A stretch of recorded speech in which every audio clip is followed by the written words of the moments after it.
PNC, America's Black News Channel. Watch us on all major cable providers and major streaming platforms. Finally, news that speaks to us. I never knew that living my truth would cause church members to leave my dad's church, or friends to stop talking to me, or families to make jokes about who you are.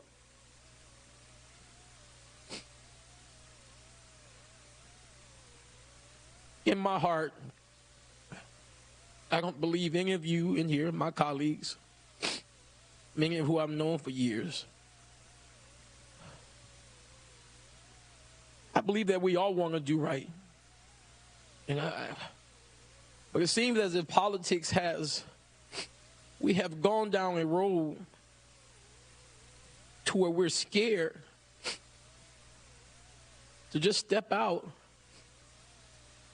to make sure we're not hurting people. In the year 2020, we're dealing with that. Now, how the Don't Say Gay bill will actually be enforced is something entirely different. And what the ground game might be to counter this measure is also in question here. Joining me now to discuss this is Florida State Representative Michelle Raynor. Welcome back to Amplified. So glad to have you here. First of all, how are you feeling about this bill's passage? Personally, because you are an attorney, and also as a legislator. Listen, I mean, I feel it on several levels. You know, I am a queer member of the legislature. I'm the first Black out queer woman to ever hold any type of public office in the state of Florida. I'm an attorney, a legislator. And so I feel it on a lot of levels. But what I'm really most concerned about is the children. I always say this, you know, listen, I'm grown. My wife and I can navigate the nuances of this bill because we're grown. But I'm thinking about the children, especially Black and brown children, who are going to be the hardest hit by this bill. We understand that in our communities, we're still dealing with the idea of sexuality and gender orientation, or sexual orientation rather, and gender identity.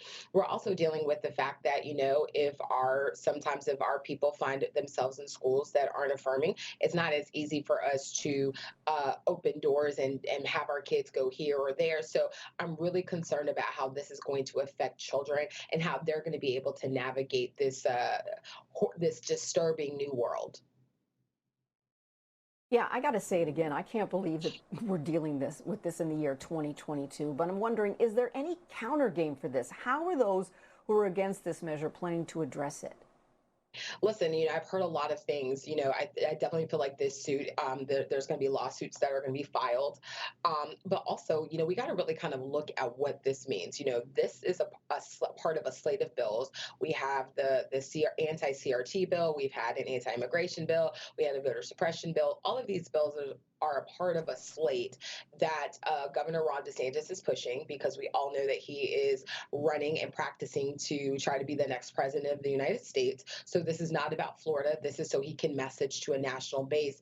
And unfortunately, he's doing it on the backs of LGBTQ Floridians, which are his constituents. He's doing it on the backs of Black folks who are his constituents. He's doing it on the back of brown folks who are his constituents.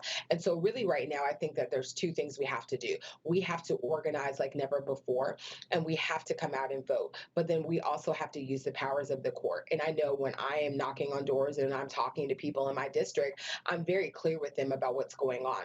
We are in a housing crisis, and we are dealing with this red meat. So while people can't afford to pay their rent or the mortgage on their homes, we're talking about bills that nobody asked for. And I understand that, you know, people have to, you know, make it clear how they feel about things. But what about the interactions that you're having with your colleagues about this on both sides? Listen, I will tell you, on the Republican side across the aisle, I've had many come up to me and tell me that they don't like this bill. We were able to bring over, at least in the House, 7 Republicans and on our side who voted against the bill. And on the Senate side, we were able to bring about 2 Republicans. But I have people that come to me and say, listen, Michelle, I don't like this bill, but they're scared about getting primaried. They're scared about not having appropriations in the budget. They're scared about, you know, having bills killed. And at some point, there has to be something more important than that. And I just really also want to touch on something, Laverne. I know that the bill, we coined it the Don't Say Gay bill, but I want to make clear that this bill literally singles out sexual orientation and gender identity. It does not talk about sexual activity. It doesn't talk about the gamut of human sexuality. It literally just says you cannot talk about that. I am 100% in agreement. Parents are the first teachers. I believe it. I know it. It's not something that I'm arguing. But what I am saying is that this bill does not say we can't talk about sexuality, period. It just says y'all can't talk about gay people. And I think that, and in the way that it talks about it, doesn't define classroom instruction. It doesn't define age appropriate. It doesn't define if a child can say they have two parents or two parents of the same gender. So I think that once again, with the bill being this ambiguous, it is primed to cause harm, and it is also primed to be subject for a lawsuit. Well, I'm really glad you clarified that. So what does this mean then? Have you spoken to educators in Florida, and what are you telling them, and what are they telling you? Listen, I've had educators that have reached out to me on Twitter, that have reached out to me in my DMs and on text messages and via email. And they all have said that this will be the hill that they die on. They're not going to out a child. They're not going to make a child feel like they're not welcome. They're not going to make a child feel like that they can't be involved. I mean, Laverne, think about it. The very thing that happens in, primary school is that you talk about your family, you pull out your family tree. And so what happens if a child says, listen, I have two daddies? And another child in the classroom says, okay, well, Miss such and such, why does this kid have two daddies? Is a teacher not allowed to talk about that? Is a child not allowed to talk about the makeup of their family? And the bill sponsors in both chambers have been very vague about that. And basically, it has come down to the answer is no.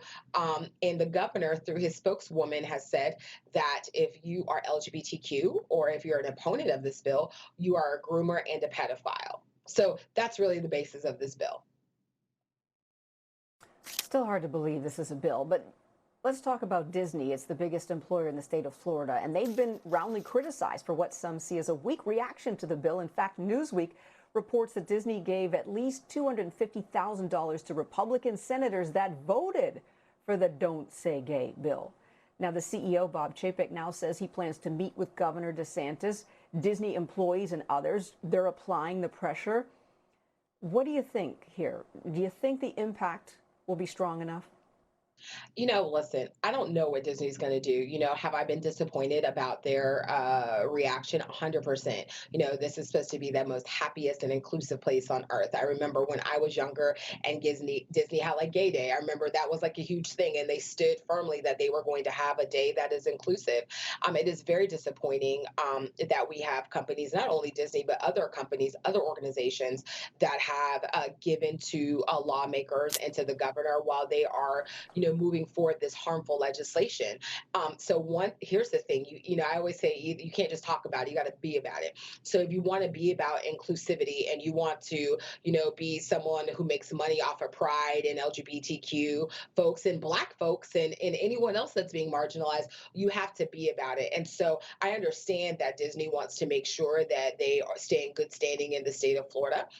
But I think they have enough money and enough business that they don't have to be beholden to the governor. They don't have to be beholden to the whims of a man that wants to simply run for president and that is showing himself to be very tyrannical, I guess is the lack of better word, as well as other Republican lawmakers that aren't going to take a stand. So I am disappointed about the stand that they have taken, and I think that they have to really answer.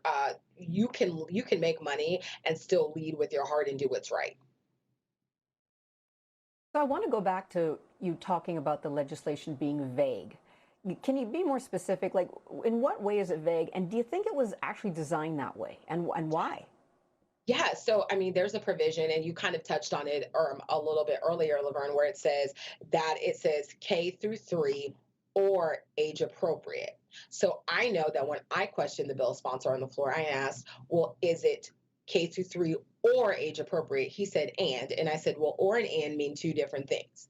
And then he could not explain it to me. And he said, well, it's been asked and answered. So I said, well, what is age appropriate? He said, well, it's age appropriate. And I said, okay, you can't give me an answer. You can't give me that answer with the question in the answer. Then I asked him, I said, well, who determines age appropriateness?